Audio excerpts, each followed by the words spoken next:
Akhilesh Yadav PDA के इर्द गिर्द घूमते रहे। उनको उम्मीद थी योगी सिर्फ पीडीए तक रहेंगे, लेकिन योगी ने अखिलेश को रामायण समझाई और फिर महाभारत सुनाई। योगी ने क्यों अखिलेश के सामने चाचा शिवपाल का मुद्दा उठा दिया? योगी ने क्यों अखिलेश को महाभारत पढ़ने की सलाह दी? योगी ने काशी मथुरा में मंदिर बनने का क्या रास्ता बताया? आज योगी को सुनेंगे तो पहले क्या हो सकता था और आगे क्या हो सकता है, सब समझ जाएंगे। अयोध्या, काशी, मथुरा, अयोध्या, काशी, मथुरा।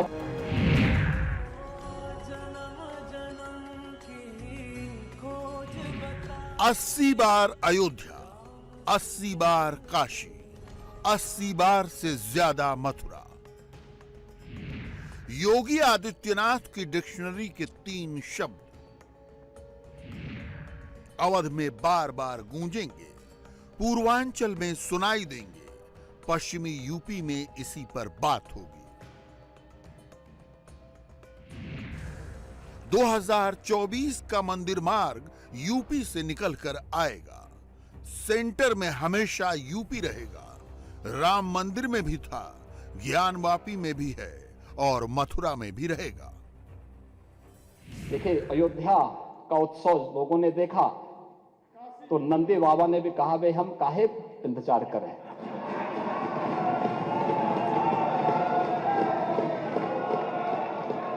उन्होंने भी इंतजार किए बगैर रात्रि में बैरिकेड तोड़वा डाले और हमारे कृष्ण कन्हैया कहां मानने वाले हैं।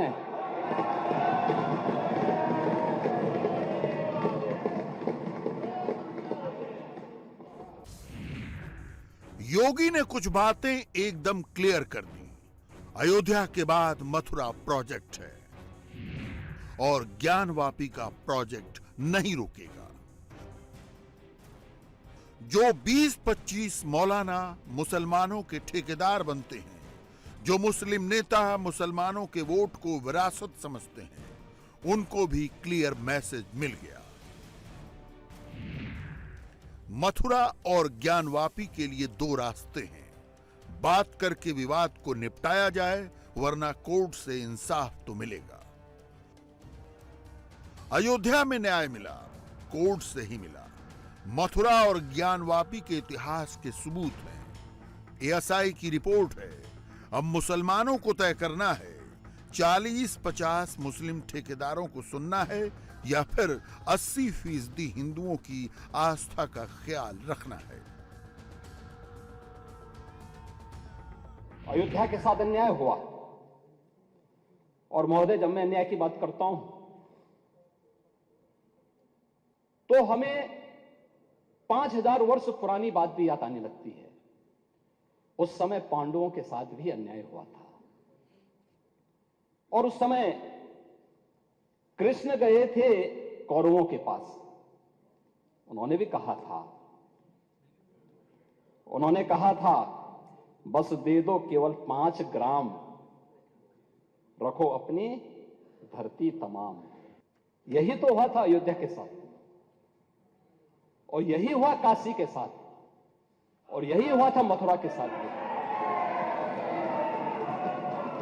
हमने यही तो कहा।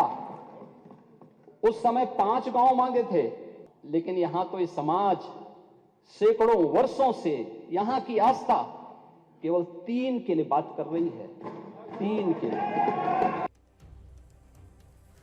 रामायण के बाद योगी ने महाभारत की भी बात की।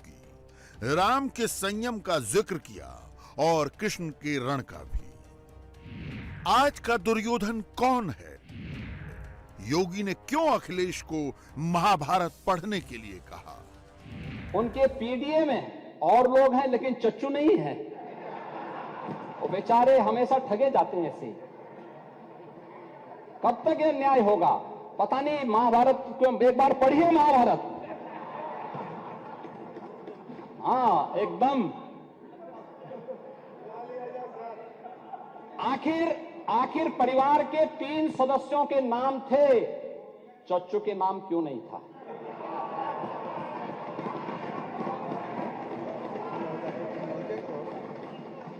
अरे उनका भी नाम देते, वरिष्ठ नेता थे, बेचारा रगड़ते रगड़ते अपने को जो है।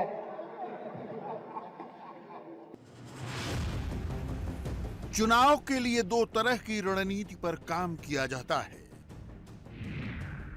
चुनावी गणित और चुनावी केमिस्ट्री। चुनावी गणित में वोटर्स गिने जाते हैं, जाति गिनी जाती है, जाति में भी उपजाति निकाली जाती है। चुनावी केमिस्ट्री में इमोशंस, सेंटिमेंट्स पर काम होता है, धर्म का नाम होता है। अखिलेश यादव ने अपने पॉलिटिकल कैलकुलेटर में जाति का फॉर्मूला फिट किया है। 90% वोट से 80 सीट का कैलकुलेशन तैयार किया है। जननायक चंद्रशेखर यूनिवर्सिटी भर्ती में पीडीए 0,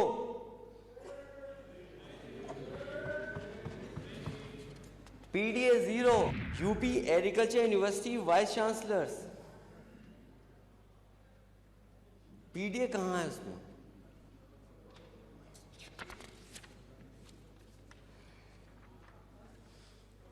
फिर पीडीए जाएगा कहां? फिर पीडीए कहां जाए? यूपी में सवर्ण 19% हैं, ओबीसी 41% हैं, दलित 21% हैं और मुस्लिम भी करीब 19% हैं।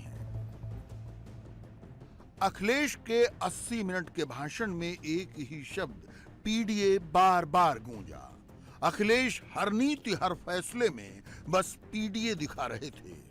अखिलेश के लिए जितना आसान पीडीए बोलना है, उतना पीडीए से लोकसभा में पास होना, क्योंकि पीडीए को जब चुनाव में उतारा जाएगा तो पीडीए के कई चेहरे नजर आएंगे।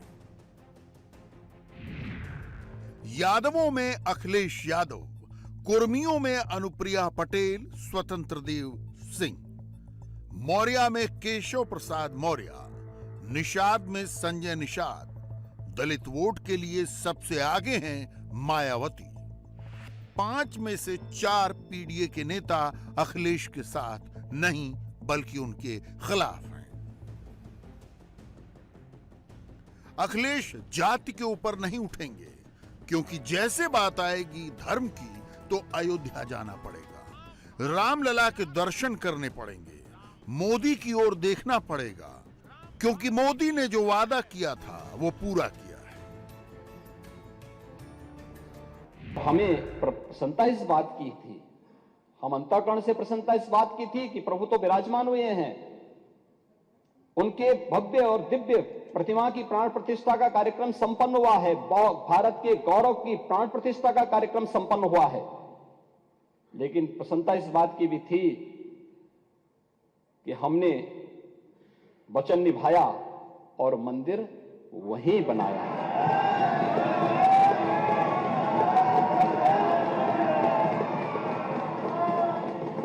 जो कहा सो किया, जो संकल्प लिया उसकी सिद्धि भी हुई।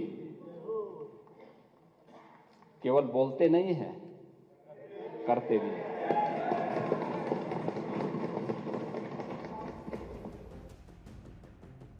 यूपी के सभी विधायकों को अयोध्या चलने का न्योता दिया गया है। अखिलेश यादव ने इनकार कर दिया, वो अलग जाएंगे। अखिलेश जानते हैं जो अयोध्या जाएगा, चाहे वो यादव हो, निषाद हो, दलित हो, पिछड़ा हो या फिर अगड़ा, सब राम भक्त बन जाएंगे, जाति के ऊपर उठ जाएंगे। अयोध्या में निषाद राज का मंदिर है, शबरी की रसोई है। अयोध्या में माता सबरी के नाम पर रसोई घर भी प्रारंभ हो गया है। क्या माता सबरी के अनुयायी पीडीए के हिस्से हैं या नहीं है? रेन बसेरा भी अयोध्या में बन गया है और ये निषाद राज के नाम पर बन गया है। हर किसी को सम्मान मिला है, हर किसी का मान रखा गया है। अखिलेश जानते हैं 22 जनवरी से चली राम लहर के बीच अवध में वो खड़े नहीं हो पाएंगे। सेंट्रल यूपी की 24 लोकसभा सीटों में 22